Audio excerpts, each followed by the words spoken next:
呢爭啦，真係好開心呢個 show 真係。唔係 show，我哋係 party。係喎，唔好意思啊。冇錯。好少人，因為限制咗得50人啫嘛，登數人啫嘛。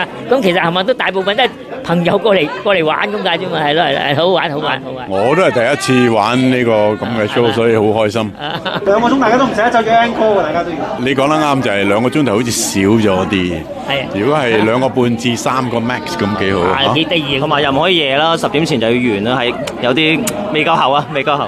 Teddy 話原本諗住一班朋友搞個派對，但由於呢度係政府場地，所以要跟足規矩賣飛。大家亦唔計較嗰少少錢，但求玩得盡興。同場仲有細侄關楚耀，佢仲充當攝影師拍攝歡樂時刻，而嚴崇天就應邀擔任活動主持，仲分享咗佢哋之間嘅有趣對話。阿天又話同 Samson 認識多年，透過對方識咗好多音樂界朋友，好開心可以參與呢晚嘅派對。